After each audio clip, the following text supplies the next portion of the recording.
Back in the 90s, if you slapped Bart Simpson onto a video game, kids were probably gonna buy it. But the problem was, that didn't always mean that the game inside was actually good. In fact, that was actually pretty common. But The Simpsons had a really weird run on the Super Nintendo. Two of them throws Bart into a bunch of fever dreams, another turns Krusty into some kind of accidental warehouse manager in a puzzle game, and one asks the question, what if we made Itchy and Scratchy completely uninteresting? So today, we're gonna check out every single Simpsons game on the Super Nintendo to see if any of these can give us just a little bit of that Simpsons magic.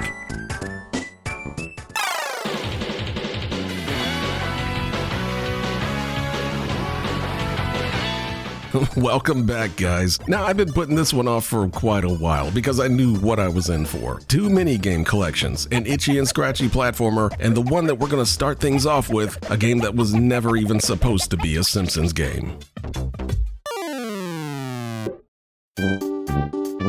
And we're going to start off with one that's probably the least known of the four, which is already interesting because it's also arguably the best one.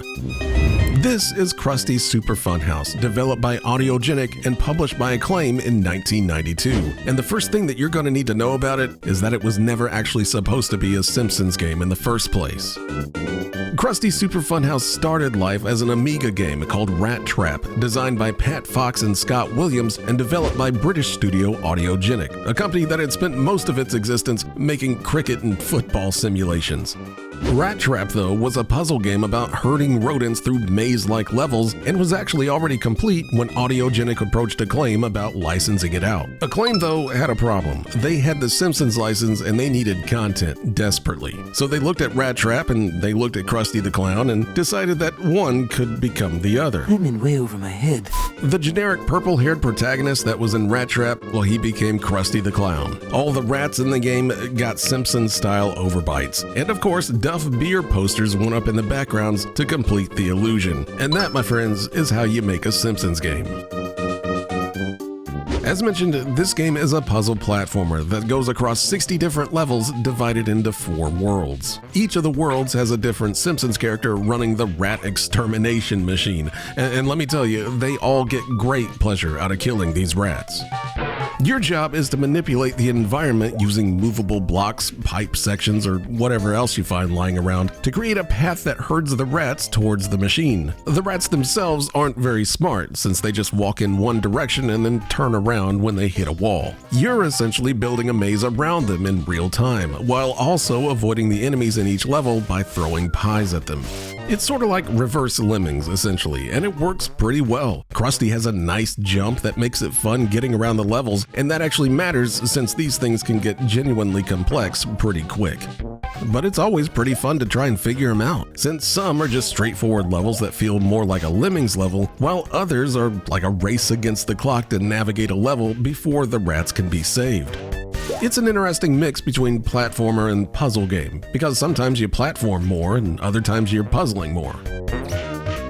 But there are a few problems. First, as far as I can see, there's nothing that really indicates that you've got all the rats in a level. You just have to hope that you do and go back to the exit, which then will put a little lock on the door if you completed it. If you didn't get all of them, then you just gotta go back into the level and do it all over again. Also, since there's like 60 levels in this game, all of these start looking identical to each other really quickly. And 60 levels of a game that looks like this, plus the same gameplay over and over, is a lot to ask anyone to sit through, even if it is fun for a while. It also just doesn't feel like a Simpsons game, because it's not. You get a few posters in the backgrounds referencing episodes or characters, but that's pretty much it. This is literally about the least that you could do to turn this game into a Simpsons game. But we gotta remember that we're grading on a curve here. Krusty's Super Fun House is a decent puzzle game that just happens to have Simpsons characters in it. If you go in expecting either a great Simpsons experience or a great puzzle game, you're probably gonna be let down on both counts. But as it is, it's a fun, low-stakes puzzle game with some cool mechanics in it. Plus, it holds up better than pretty much every other game in this video, so I mean that's gotta count for something. And the fact that it's the odd one out, because it's not a Bart game and not really a Simpsons game at all, makes it the most interesting place to start, because we got some really bad stuff coming. You can find this one pretty easily if you want to check it out, and I do think it's worth checking out just for a couple hours if you like puzzle games. Just don't expect to get your Simpsons fix from it. And now we get to the one that I think most people actually remember. This one is Bart's Nightmare, developed by Sculptured Software and published by Acclaim back in 1992. And this game was like everywhere in the early 90s. It was in video stores, all over magazines, and I think this is the Simpsons game that a lot of us kids brought home thinking it was going to be amazing. But unfortunately for a lot of those kids, I think it was also the game that taught them to stay very far away from future Simpsons games. Bart's Nightmare was mainly designed by Bill Williams at Sculptured Software, and the production of the game was so bad that Williams eventually left the video game industry entirely because of it. Matt Groening himself was actually involved in earlier Simpsons games, having final approval on character designs and storylines. For Bart's Nightmare, though, that involvement apparently extended to fairly granular details. At one point, Groening reportedly required the color of Bart's eyes to be changed just because he felt they were a little bit too yellow. And that kind of behind-the-scenes tension does show up in the game, since it's mostly just a big old mess of ideas that never really come together. The concept itself is actually pretty solid for a Simpsons game. Bart falls asleep while doing his homework, the pages blow out the window, and now he has to retrieve them through a series of nightmare mini-games. At the very least, it's a premise that gives the game a reason to have all these mini-games in it. And if the whole thing would have just been a little bit better made, I think it would have actually been kinda cool.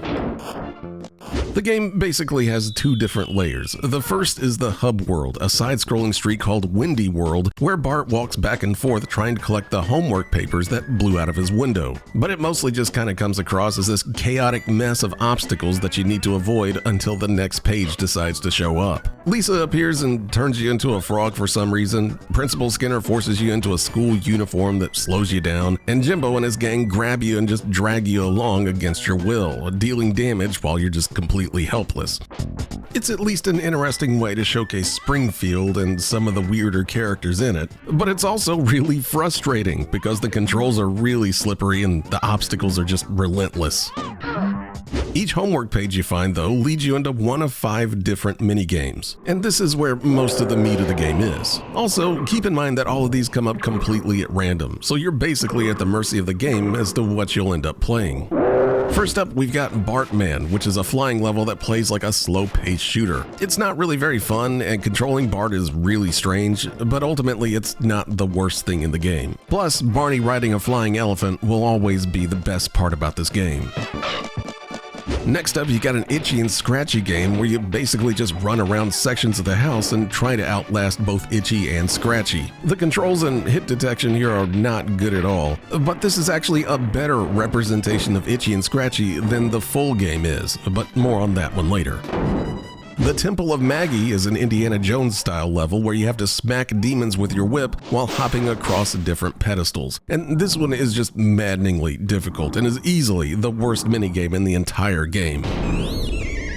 Also, there's this weird level where Bart shrunk down into someone's bloodstream and has to use his gun Dig Dug style to explode the germs. The stage itself looks cool, but there's really not much more to this one besides floating around and blowing up germs.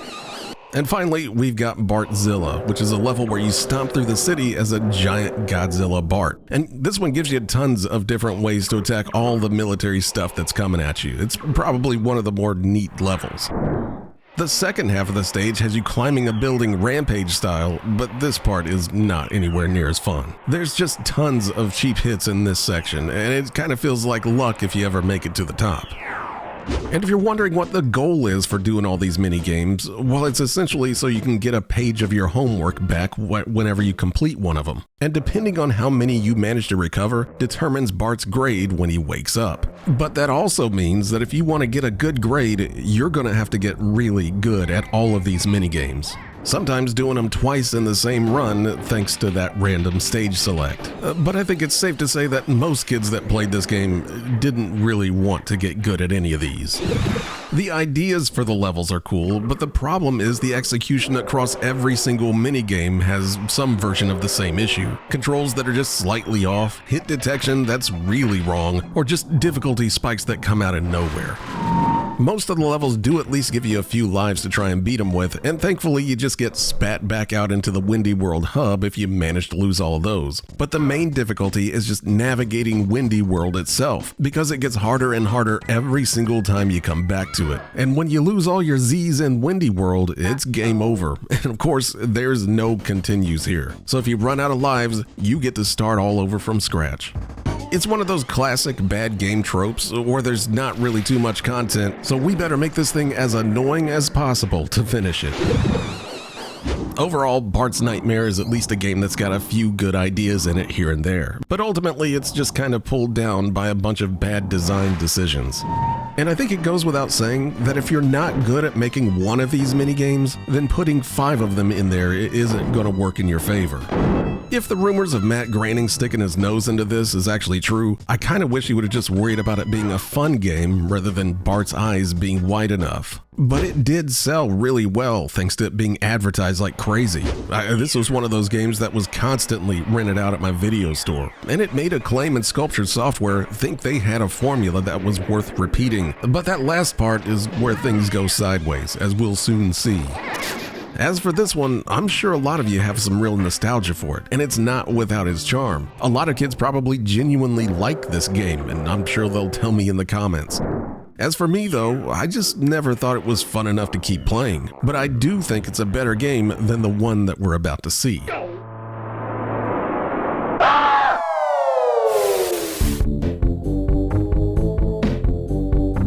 2 years after Bart's Nightmare, Sculptured Software and Acclaim came back with Virtual Bart. The same developer, same publisher, same basic structure. It's basically the same game in just about every way, but it somehow still manages to be worse than Bart's Nightmare, which is really impressive. Virtual Bart was developed and published in 1994, right in the middle of the virtual reality craze, where just about every single company back then was trying to find a way to use VR as a framing device, and the Simpsons were not immune. The premise of this one is that Bart wanders into Martin Prince's VR machine at a school science fair and, of course, gets trapped inside, forced to complete a series of virtual worlds to escape. And I will give it credit since it's actually a decent idea, and the cutscenes in the game really go a long way in making this feel like a Simpsons episode. Unfortunately, the game itself is still kind of a mess. Where Bart's Nightmare had a hub world connecting its minigames, Virtual Bart has just removed that completely. Instead, what you get here is a spinning roulette wheel that just randomly selects which of the 6 stages that you get to play next. And I guess this can either be a good thing or a bad thing depending on what you thought about Bart's Nightmare. Say what you will about the hub world in that game, but it at least gave the game some structure and made you feel like you were navigating somewhere. The roulette wheel here does get you into the minigames faster, but there's no real sense of progression. It's just random stages one after the other. And since those stages vary wildly in difficulty, you can get a brutal one really early and then just an easy one later with no logic connecting them. But it's the minigames that make up the majority of this game, and the 6 on offer here are as hit or miss as the ones that were in Bart's Nightmare. But I guess these are at least a little bit more ambitious this time around, even if they are mostly terrible. We'll start things off with Baby Bart, and this one has you escaping your crib as a baby as you swing around branches and walk across clotheslines. It's not very fun, but it's probably one of the most playable of the whole bunch. Pig Bart puts you on a pig farm as you try to free your fellow pigs from being turned into ham products. This one feels just terrible to play, and the platforming you have to do as Pig Bart is just genuinely awful. Add in the maze-like structure of the level that involves you finding keys and avoiding these enemies, and it just gets old really fast. Doomsday Bart, though, is a neat change of pace, since you get a Mode 7 post-apocalyptic race through the ruins of Springfield, where you kick enemies around Road Rash style. Besides the scaling of the enemies just being wonky as all hell, this is probably one of the more fun games. Mount Splashmore is a water slide which forks constantly with only one correct path, and you have to be really quick at times to see which one is the correct path. Take the wrong fork and you get ejected out of the slide. This one looks cool, but those wonky scaling effects make a return, and it just kind of feels like you're careening all over the place with barely any control. Class picture has you throwing eggs and tomatoes at Springfield elementary students and faculty, and this one actually has a lot of neat characters to smack with your tomatoes. It takes a minute to get used to the aiming, but this is probably the best thing in the game if you can just get used to the timing. But we saved the worst for last, because the Dino Bart level has controls that don't fit the character's movement at all. For whatever reason, the controls here just feel like they're lagging really badly, and your awkward shape makes platforming and swatting at other dinos just feel horrible. To me, this is probably the worst thing in the whole game, even worse than Pig Bart. And even if the controls were pretty good in all the games, the difficulty here is even more punishing than Bart's Nightmare, with some levels giving you only one chance to get it right before you're tossed into the next game. You do at least get a practice screen this time where you can play any game you want, but unfortunately, you're not going to want to play any of these for more than a few minutes. Virtual Bart is the game that demonstrates what happens when a developer repeats a formula without fixing what was wrong with it in the first place. The controls are still really inconsistent, the difficulty's all over the place, and no continues is still here as well. A couple of the stages like Doomsday Bart and Class Picture are sort of fun, but thanks to the random nature of the whole thing, the game can force you to play its worst stages back to back by sheer random luck, and there's nothing you can really do about it. It's not a complete disaster, but it's just another Simpsons disappointment. Bart's Nightmare at least felt like something that was sorta trying, but it was just falling way short of what it was trying to do. Virtual Bart feels like it's just coasting on a formula that it inherited without asking if anyone actually wanted to play another one of these mini-game collections in the first place. Loose carts are of course cheap, and the sheer amount of Simpsons references alone makes this one kinda worth looking at. But if you're only going to play one sculptured software Simpsons mini-game collection, Bart's Nightmare is probably the more cohesive game. But honestly, they're both equally awful in their own unique ways.